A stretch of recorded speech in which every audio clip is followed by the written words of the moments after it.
Iran মধ্যপ্রাচ্যের উন্নত শির। ইতিহাসের পাতা ঘাটলেই বেরিয়ে আসে আমেরিকা ও ব্রিটিশদের বিষাক্ত থাবায় ক্ষতবিখ্যাত মধ্যপ্রাচ্যের চিত্র। কিন্তু এত প্রতিকূলতার মাঝেও সেই মানচিত্রে নিজেদের শিকড়কে আঁকড়ে ধরে মজবুতভাবে দাঁড়িয়ে আছে মিডল ইস্টের সব থেকে বড় আর্মড ফোর্সের অধিকারী দেশ, পশ্চিমাদের আতঙ্ক ইরান।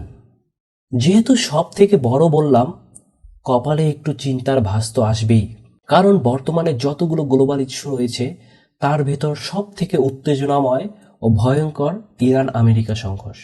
Okay, let's go.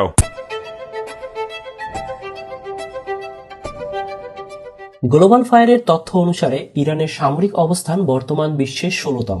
ইরানের সামরিক সদর দপ্তর তেহরানের ইস্তারাবাদে অবস্থিত।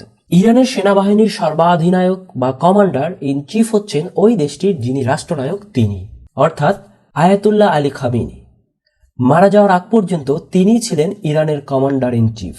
ইরানের অধীনে রয়েছে মধ্যপ্রাচ্যের সর্ববৃহৎ সেনাবাহিনী। হ্যাঁ, আপনি ঠিকই শুনেছেন। যদিও প্রযুক্তিগত কারণে গ্লোবাল ফায়ার পাওয়ারের র্যাঙ্কিং অনুসারে তুরস্ক ইরানের থেকে এগিয়ে রয়েছে, অর্থাৎ তুরস্কের সামরিক অবস্থান 10ম স্থানে থাকা সত্ত্বেও নিয়মিত বাহিনী ও রিজার্ভ বাহিনীর দিক থেকে মধ্যপ্রাচ্যের সব থেকে বড় সেনাবাহিনী ইরানের অধীনে রয়েছে। ইরানের মোট নিয়মিত সেনাবাহিনী যেখানে 6,10,000-এর উপরে, সেখানে তুরস্কের রয়েছে 4,81,000 নিয়মিত সেনাবাহিনী। রিজার্ভ সহকারে তুরস্কের 8,80,000 আর ইরানের রয়েছে প্রায় 9,60,000 সদস্যের এক তাক লাগানো ভয়ঙ্কর সৈন্যবহর।